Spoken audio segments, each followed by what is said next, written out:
Hello, everybody. Welcome back to the Systems and Power podcast. Today we have a very special guest.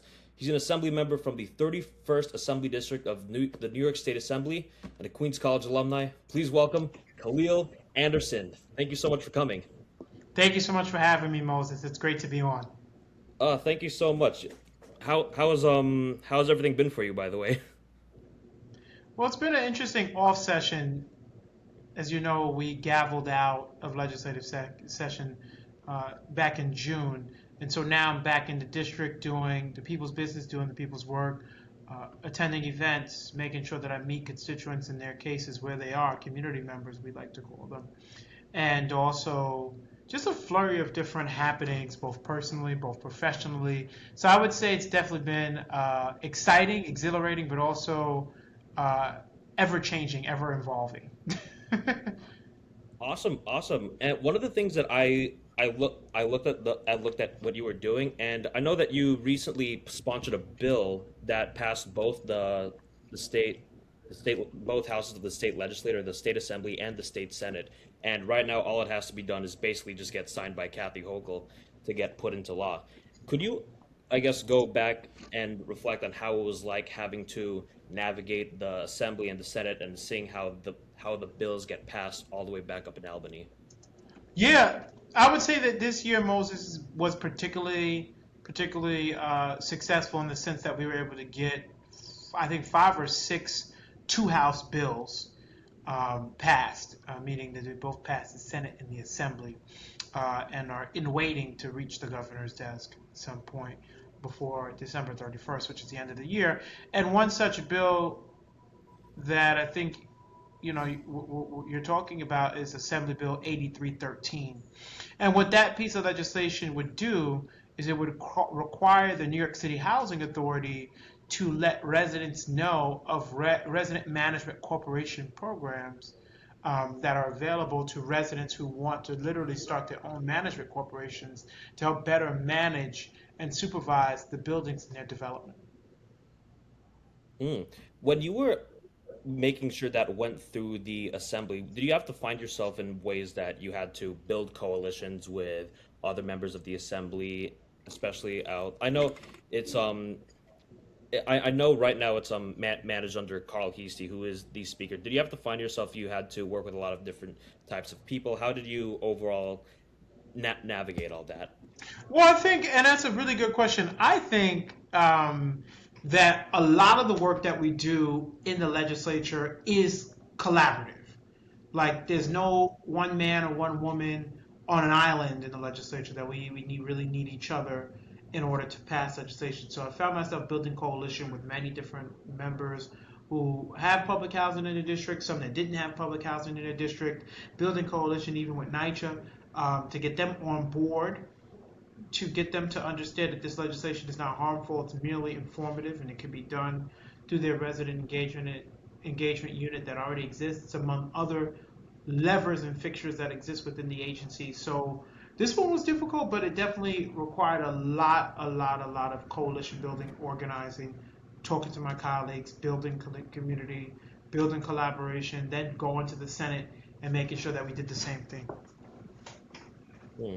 Would you say that collaboration building was one thing that you definitely learned how to do as the more terms you served in the assembly, and it was more of like a skill that you learned how to just overall get better at, and that's something that other people could probably learn how to implement as well in their everyday life?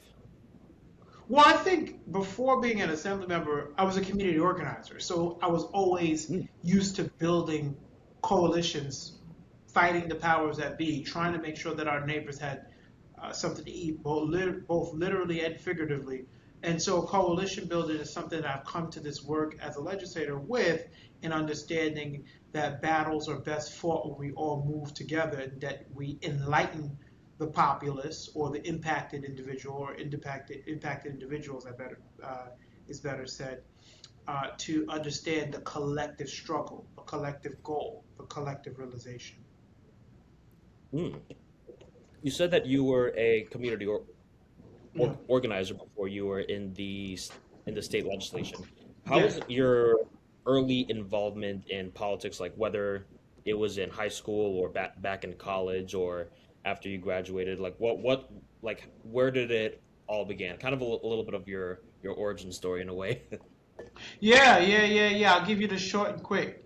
I started out Mm, as a youth organizer with a couple of youth groups here in the Rockaways, overlapping, with community cleanups, with advocating for better food options, and with just making sure that young people could have a voice at the seat of government power and at the table. And I started around age 12 or age 13 organizing my neighbors, trying to get them all on the same board with things that they were all frustrated about. Whether it was the lack of access to fresh produce, whether it was poor transportation. These are many issues that a lot of city residents and folks across our state face. And so I just put myself forward in terms of somebody that's willing to organize my neighbors to a collective good and a collective struggle around that age. And we've got some pretty dope victories along the journey. mm. What were one of your proudest victories of early on in when you started doing all of that? One of my proudest victories was helping to build a full acre urban farm in the Yarvern community of the Rockaway Peninsula. And then one of my other victories I'm really, really proud of that I actually got a chance to expand on after being elected to the Assembly was the extension of the Q52 bus further east in the Rockaway Peninsula, fighting the MTA to see that the Rockaway Peninsula is growing and that our public transportation system should grow with it as well. Mm. So When those are two victories so that come to mind. okay. That's oh, could you repeat that one more time, please? Sorry, if I couldn't hear. Yeah. So number one, expanding the Q52 bus service further east into the Rockaway Peninsula. That was a big victory with a campaign that we ran. I think it was like 2015, 2016 ish, around that Mm. time. And then the other one was building a half acre urban farm to help build community. Awesome, awesome. No, no, that's nice. We all love farms out here. Every time I hear of a farm, I always get reminded of the farm that was like right by Queens Hall in back when I was at Queens College, where you also graduated from as well. Yep, in the back there, in the back road. Just actually Mm. where CUNY Law School was. CUNY Law School used to be on the Queens College campus. Yes, I think back then it was called Queens College School of Law, if I recall, Hmm. if my memory serves me correctly. Yep. Mm. Did any I know you took Professor James Vaca as at his classes for urban studies. Did that definitely play a part in you wanting to run for the assembly, especially at a very young age?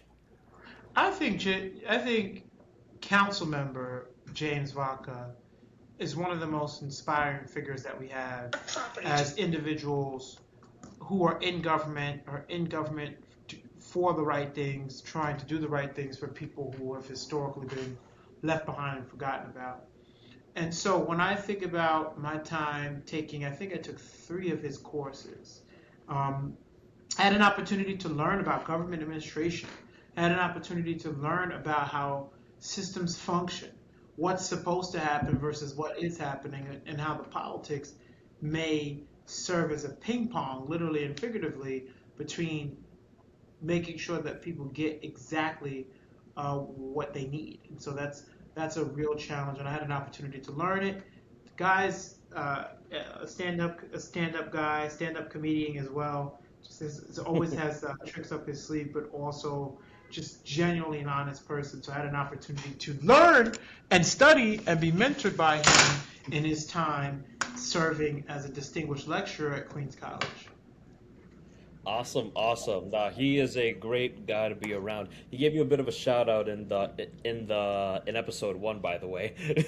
I know. I got a chance to watch it back before today, and I was just so. I'm always Mm. so impressed at his. I was actually telling him this earlier. That I was always so impressed by his level of understanding of the minutia of issues, just very, very, very much like down to the below the roots. He can understand and break apart an issue and what needs to be done to solve it.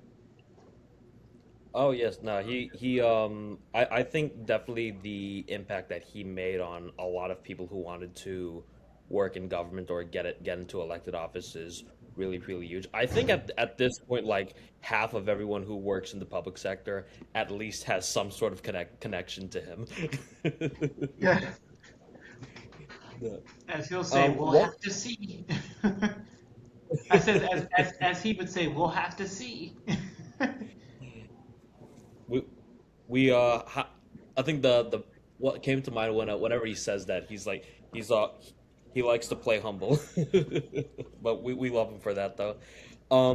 Also, one thing that I definitely wanted to ask you about. So, some people there was quite a few people in the last few years who were actually victims of SNAP EBT and skimming that ended up getting a lot of their money stolen. A lot of my some of my friends who were even from like places in Queens like Middle Village, they actually got their money stolen from their EBT cards by bad threat actors that was going along. And as someone who does come from a cybersecurity and tech background, what is the New York State legislator and New York State as a whole doing to combat that to make sure that that doesn't happen to EBT card holders?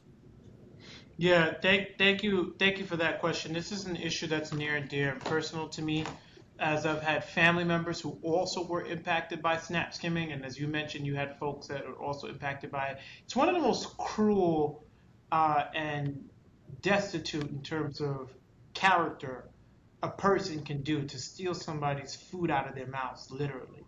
And I met a Oh, that's mother, what'd you say? Oh no, I just said it's absolutely terrible that this is Oh, happening. okay. I met a grandmother in Arvern who had all of her 700 and so odd dollars skimmed from her back in November-ish of 2022. And I'll never forget the fact that even us shining a light on this issue, and this is where Jimmy becomes helpful because he helped make the connection between myself and Monica Morales, who ended up doing the story.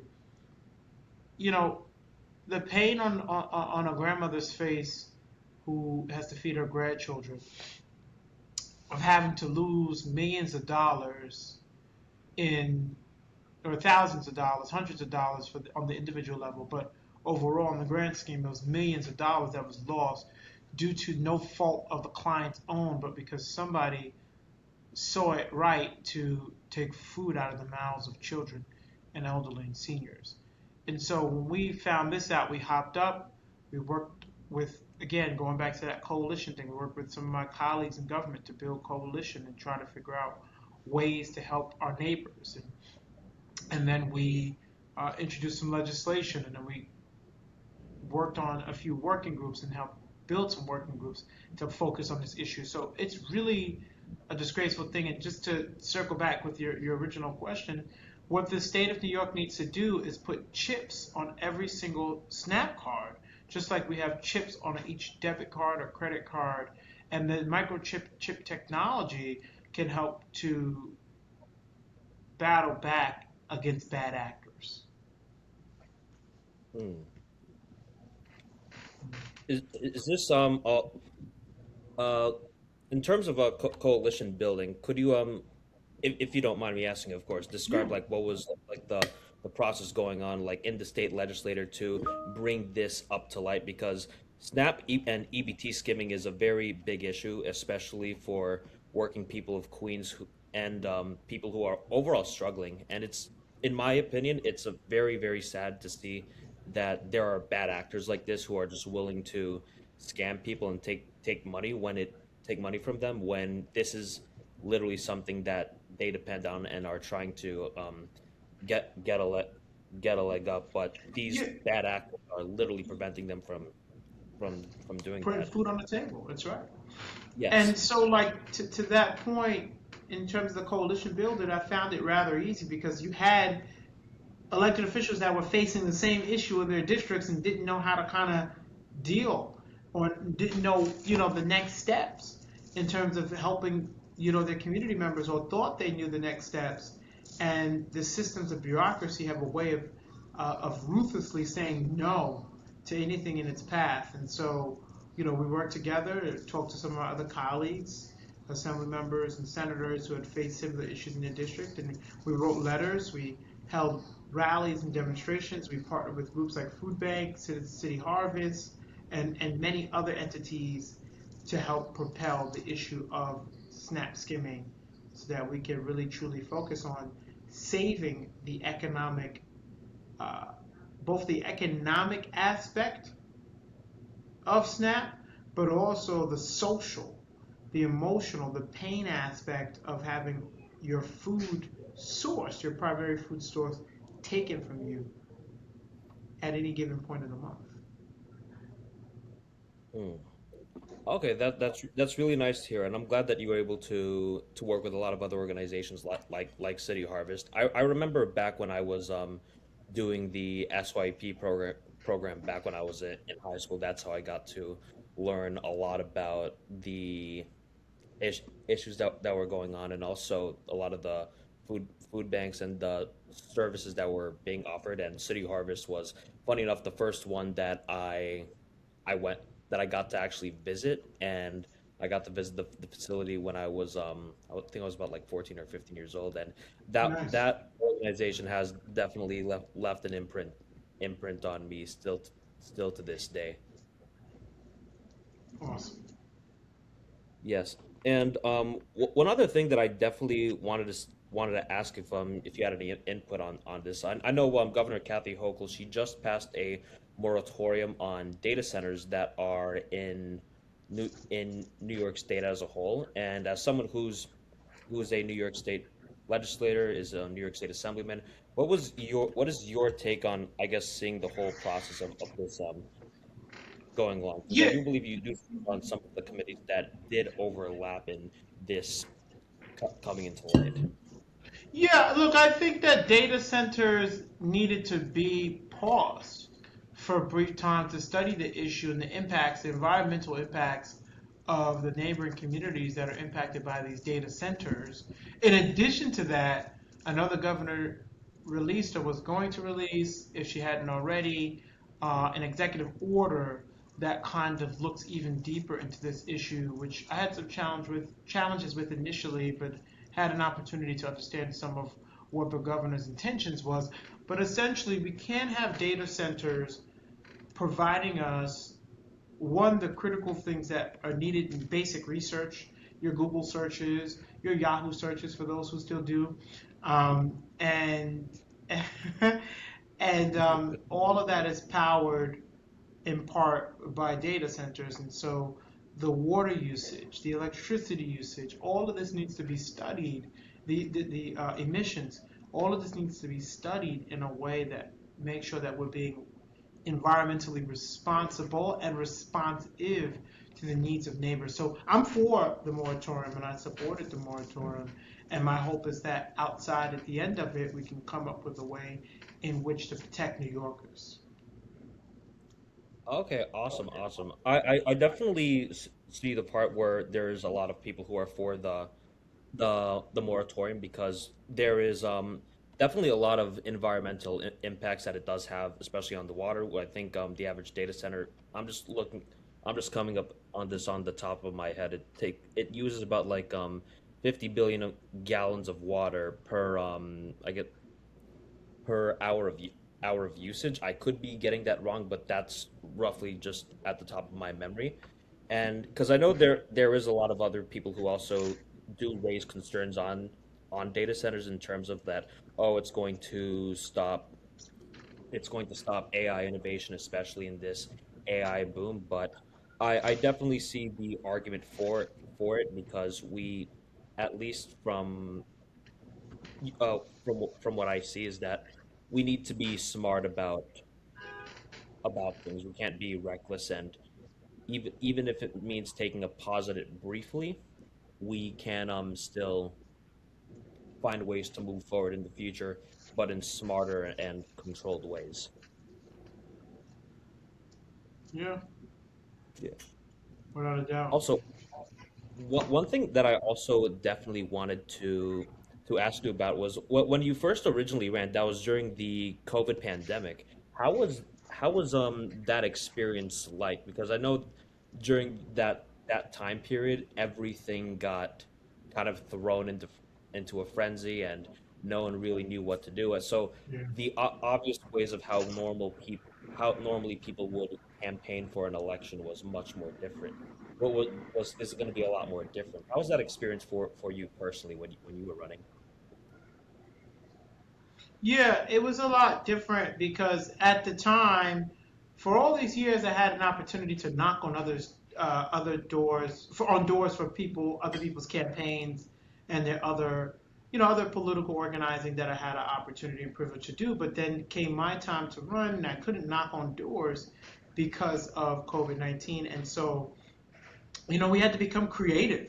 We had to figure out how to meet neighbors' needs in their most dire time of the same, whether they've lost a loved one or they're food insecure because they cannot leave their homes to grab food. And I mean fresh food, not fast food.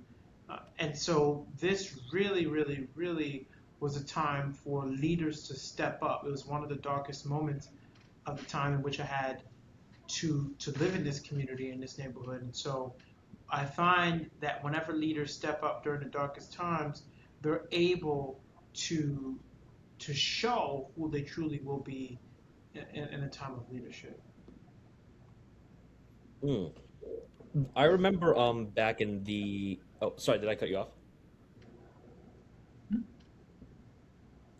Sorry, I just wanted to ask if I accidentally cut you off for a second. No, no, no.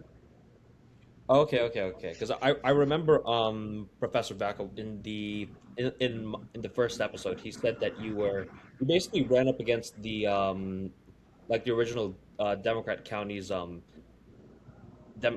like the original county spick, but you were basically the, I guess, like the independent voice, and you went up basically kind of like on your own coalition to make sure that you were the one who got across the primary and won. How was that experience like?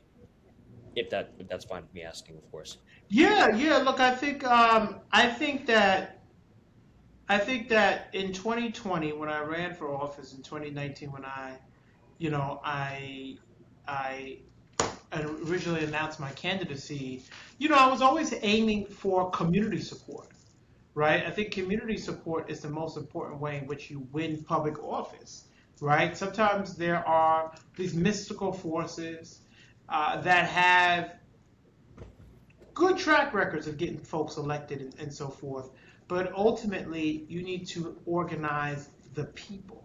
You have to go directly to their homes, to their kitchens, meet them where they are, respect and understand their needs, fulfill those needs as much as you can through advocacy, through organizing in order to win public office. And so, like, yeah, there was a lot of forces against us, but there was also a lot more forces with us. And the most powerful force that could be with us during that time electorally is the force of people, Mm. which we have. Oh, sorry. Mm. Yeah, So essentially, oh, so essentially, it's all about getting the community support to just come around you and make sure that like that was the coalition that pushed pushed you over the pushed you over the margins to ensure that's victory. exactly it. Awesome, awesome. Do you think that the like that the state's matching funds program are a big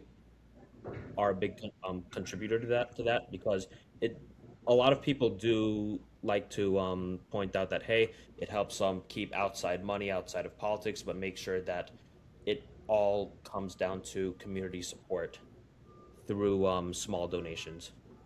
Yeah, I think the campaign finance system, as recently reformed legislatively, really does give a leg up to independent community voices to have an opportunity to, one, support the ideas that our neighbors support, but secondly, it really helps elevate and balance out the fact that there's a lot of big money in politics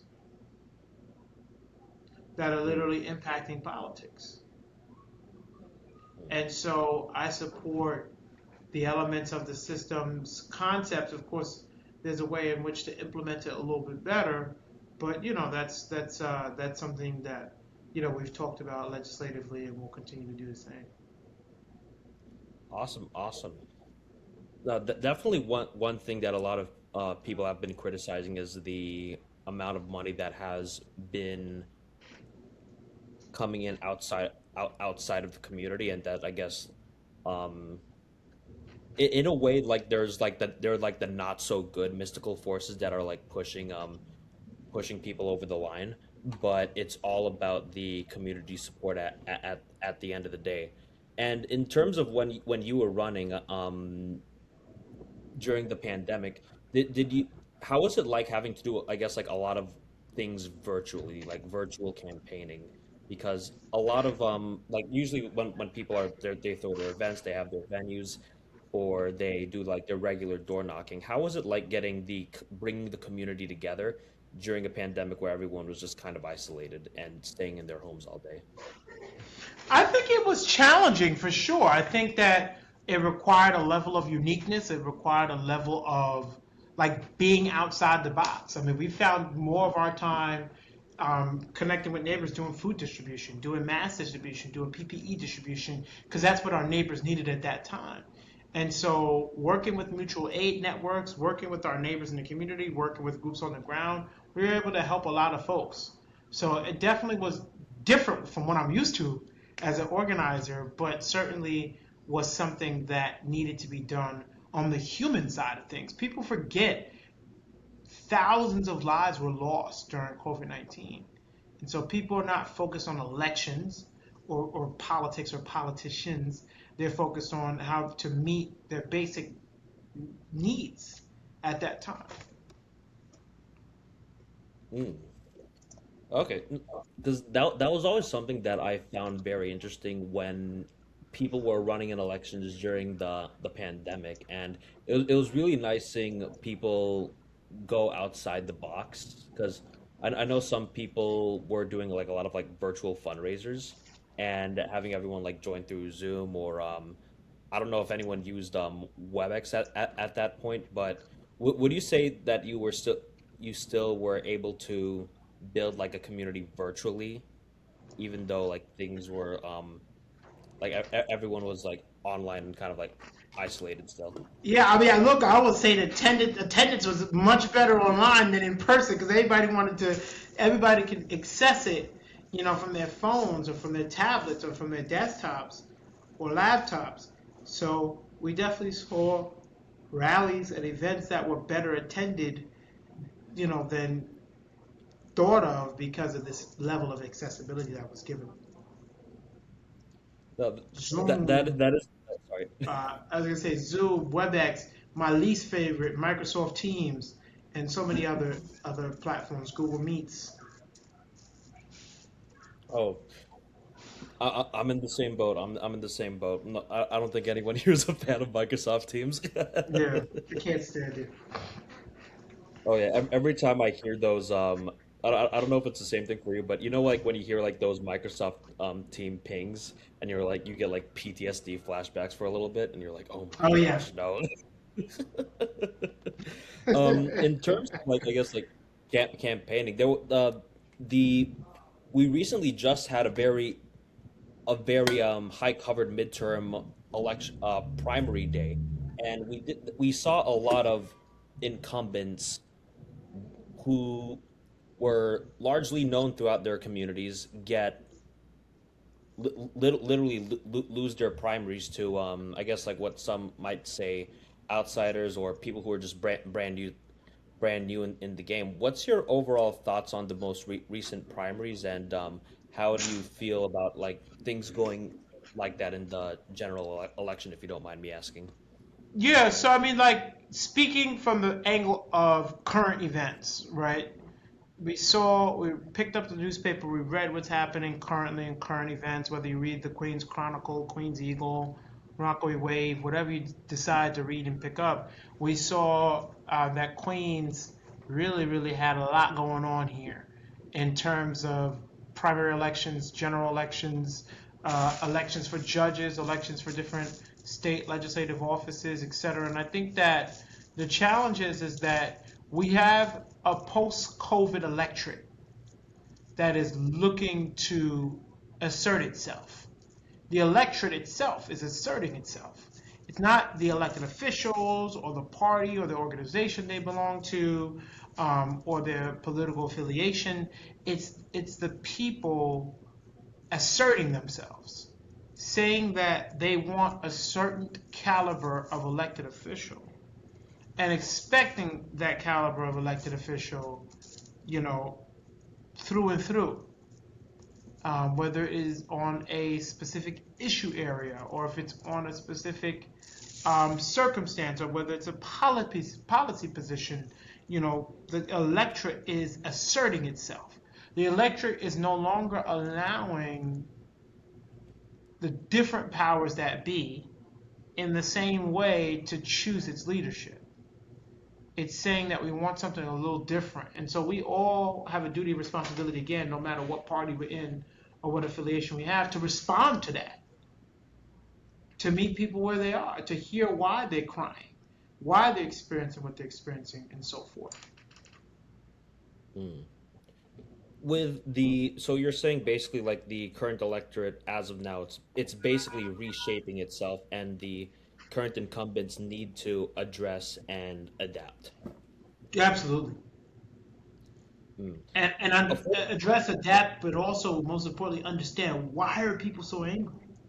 Why are people so, participating more than they may or may not have in years past, depending on where you go or what election race there is. Like, for example, I think the mayoral race had the most amount of people voting it in like 2 decades or some odd number. Don't quote me specifically. My point is that you're seeing higher turnouts in certain races, and I think it can be attributed to an electorate saying, "Hey, we finally can make a play at our voice being heard."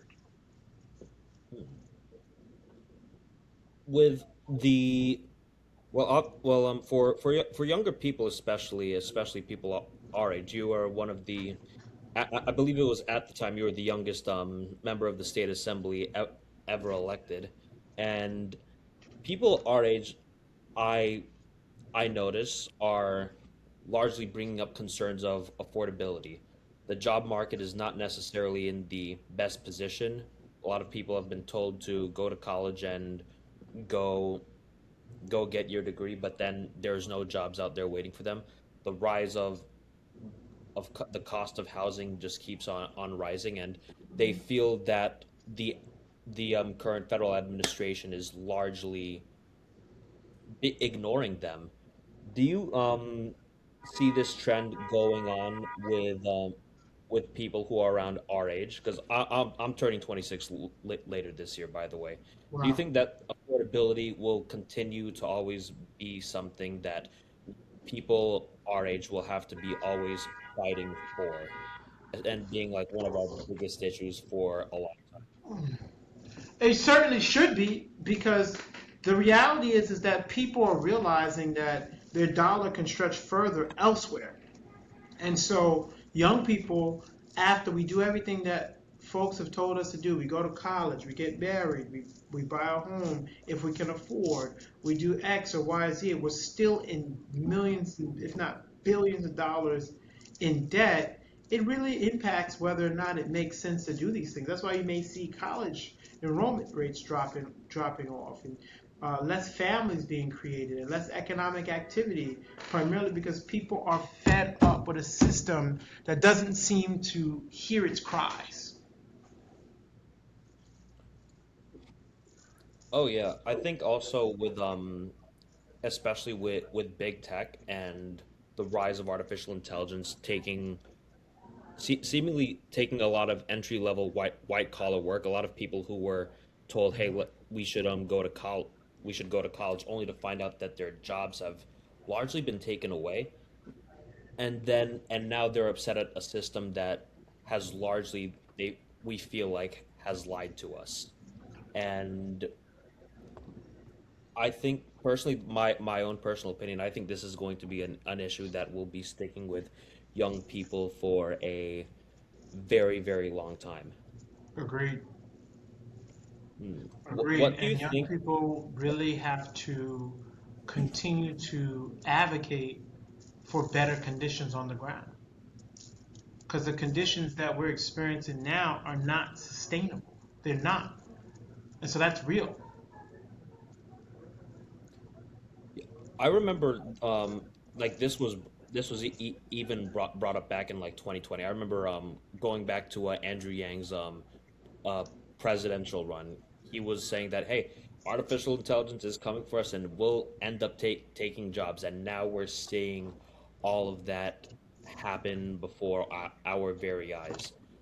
And we see a lot of people taking it out on the current like political establishment, whether it's the current administration that is running towards, and the people who are even on the local scenes. I think we are heading into a very anti-establishment generation.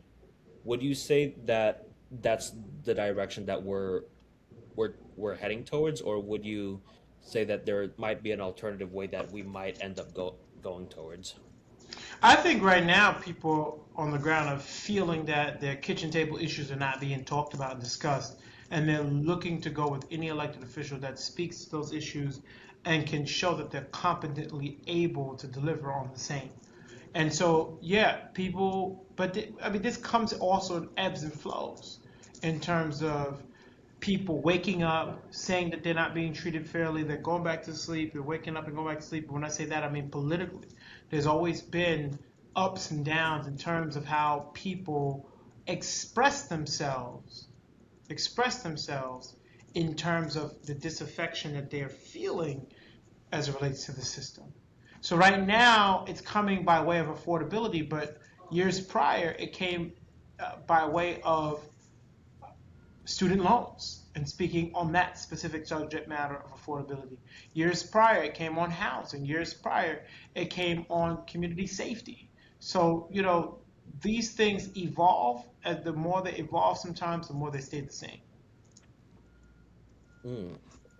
What do you think that people who are entering college, or even just graduating college, what can they do to best protect themselves and ensure that are that they can combat this issue of affordability and make sure that they're in a much more better place, whether they're in high school or they're just getting into college or they're graduating and looking to get their first jobs?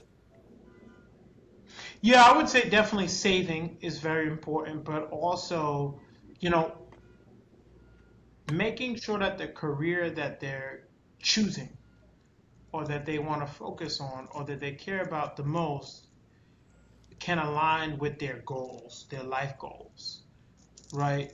And so I think that that's number one. Number two, we have to reform the way in which we recruit New Yorkers for some of the jobs that we offer here in the state of New York.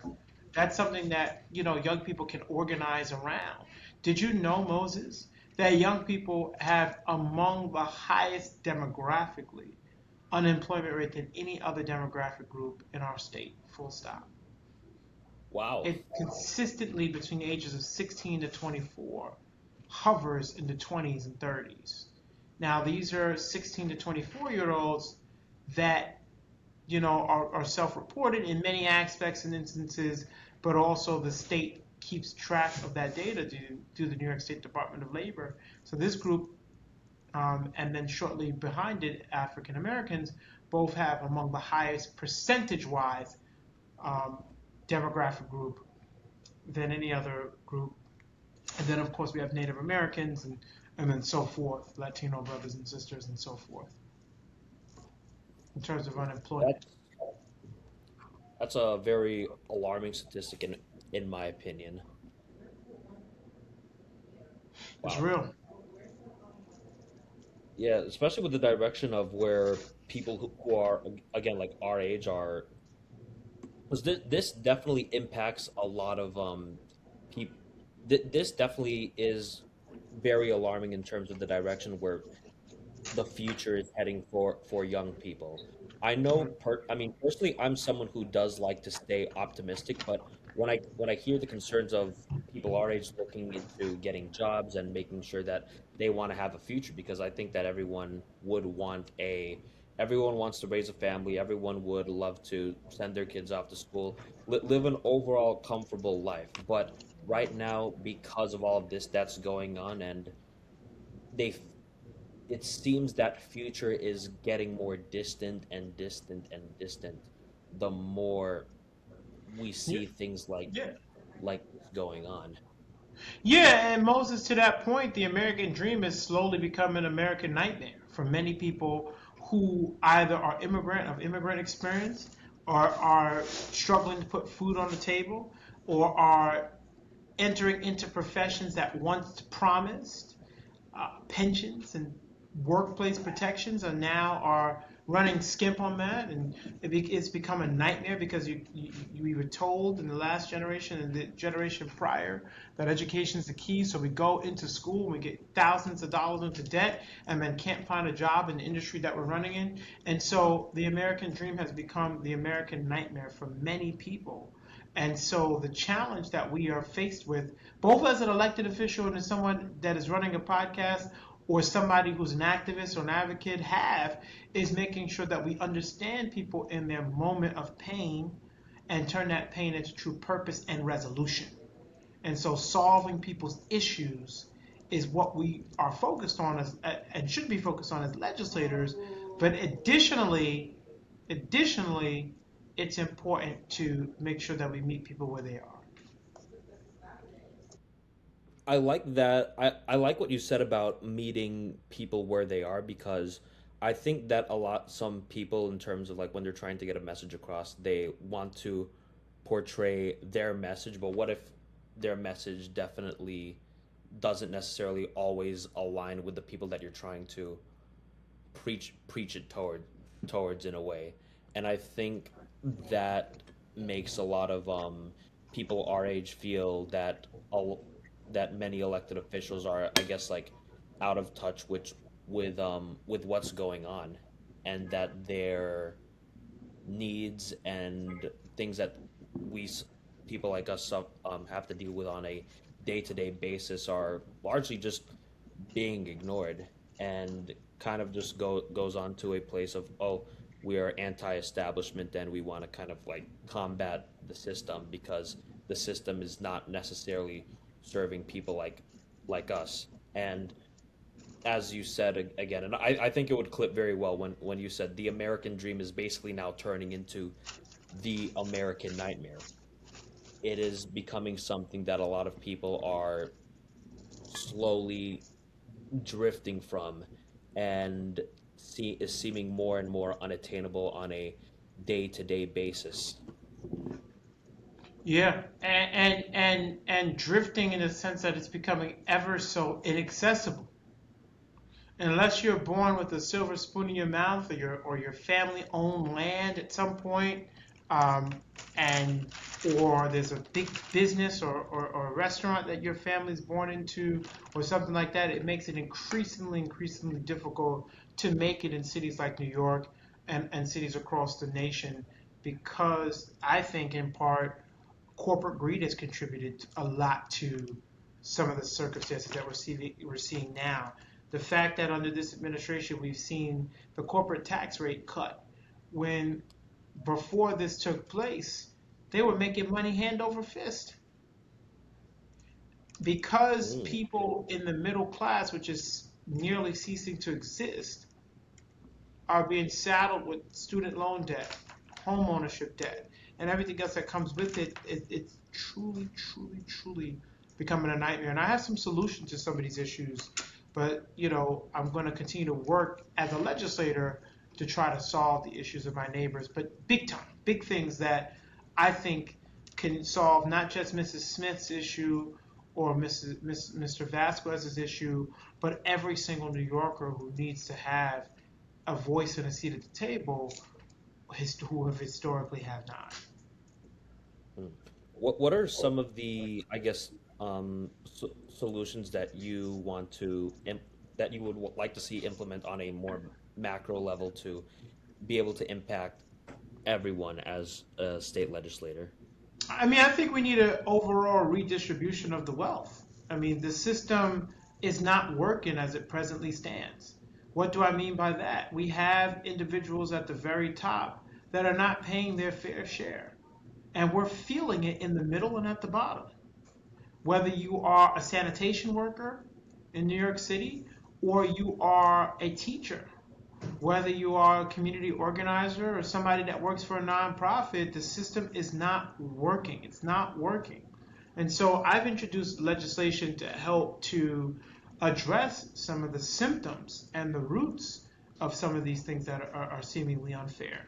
Whether it's my resident management corporation legislation, whether it's my purple alert legislation, which focuses on a specific subset, a group of individuals who are individuals that are touched by the domestic violence system is also another broken system, or it's my constituents and community members for my last 6 years being in office that are crying out for housing. We're trying to come up with solutions that we think would build, preserve, protect housing, address the issues that young people are experiencing.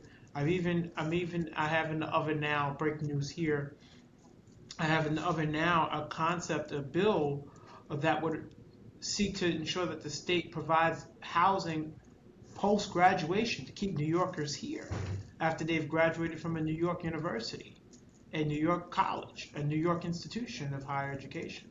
We should be building and providing housing for them so that they can stay here, and of course to our seniors so that they can age in place, and everyone else in between.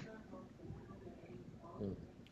I know that a lot of people like to always talk about young people, but we still do have a lot of seniors now that you mentioned it to take care of. Where do you find because I know a lot of people definitely find a disconnect between both demographics, but what do you see that can be done in terms of bridging both groups together on certain issues? I think both groups are more aligned than they think, right? I think that statistically, you see the issues of crime and community safety. Sometimes at the end of that crime, you see that it's a young person, someone under the age of 45. And so we know that our seasoned citizens, or senior citizens as folk like to call them, I like to call them seasoned, because they're well seasoned and well intentioned and well established, are adverse to crime, just like anyone else. And so and I feel this in my district, I feel that when you serve the young person, the person under the age of 45, or whatever odd number that you want to describe, you're able to create an overall safer, more affordable, healthier, and more goals driven community, more resource community than once was. Because if young people have among the highest unemployment rates, if young people are statistically adjacent to or involved with a lot of criminal activity and or community safety issues that come with it, if young people are struggling in the school system that doesn't seem to be working for them, if young people are at the foot of every other social issue or ail, I think that if we fix the nucleus, which is our young person, then everything else around it will reverberate. I feel though it's the same ways if you take care of your heart health, that impacts the entirety of your body versus if you don't take care of your heart health. So I look at it like that. Awesome. I actually like how you in set that you actually noticed that there is actually a lot more in common between both seniors and young people alike, and you were able to point out that hey, there is issues that we can come together on that. There was definitely like a couple of questions that I definitely did want your perspective on. Is that what is in terms of where the Democratic Party is headed towards, especially as a current member in office, where do you see the future of the Party going, and how should people who are, I guess, new to the party or young Democrats, how should they navigate that go looking towards the future in like not just like 1 year or 2 years, but a decade or plus to come? I think going back to my original sort of framing of that, right? I think that any party must be able to speak to the needs of the people at that moment. Not yesterday, not last year, not last month, but politics I'm learning is really much so the space of what have you done for me lately. And so, what any party, Dem, DSA, Working Families, Republican, Conservative, whatever party you are, you have to be responsive to the needs of the people who you're looking in which to govern and looking in which to move forward. And sometimes that responsiveness need be visioning, looking ahead of what the people may think, is the issue of today, and saying, look, if we solve this larger issue that you may not be thinking about, we can solve X and Y, Z amount of issues along the journey, along the way. And so I think that I look at it like that. I'll take, for instance, housing. So at one point, again, housing continuously polls the highest issue area in my district, right after food insecurity and or social services in that same bucket. Now, you may say, I don't want this housing on my block, or I don't want this housing in our neighborhood. And by the way, my district has produced statistically among the highest numbers of affordable housing than any other part of the city. You could look from between 2017 and 2024. I think some data came out. I can't remember which source, but nonetheless, part of that is visioning. The people today say no on X, Y, Z, but it's important to get them to see the importance for later, for population growth, for changes. I'm just using this as like a rough example, nothing specific in and around the district, but just to get you to understand that sometimes leadership requires you to be a little bit ahead of the district, and to teach the district, to share with the district, to learn with the district, to build the district to where you are on a specific issue area. Mm. Okay, thank you again so much. And to I guess close off the episode, the final question is, what's next for you, and how can our viewers contact you? I'm still basking in the glory and excitement of the Knicks winning their first championship in 53 years. All right, very, Yes. very excited about that. So what's next for me is to help them get another chip, because I coach part time for them in my mind. But no, I think what's next is continue to organize my neighbors. We have to address this issue of affordability, and I specifically want to hone in on affordability in terms of as it relates to food, costs of food, costs to obtain fresh produce, and these types of things like that. I think also when you think politically, I think my neighbors have to see progress in our job performance in order to ask for a promotion. And so whatever that promotion is or looks like, my neighbors have to say, hey man, you've been working real hard. I think X or Y or Z in terms of what that looks like. So I'm gonna let my neighbors help me out with that. But I'm happy here, and I'm looking forward to continue to make impacts to the lives of my neighbors. Awesome. Thank you again so much for coming on the podcast, Khalil. Really appreciate you taking the time, and thank you again. Thank you. Thanks for having me. Anytime. Thank you again so much. This was great.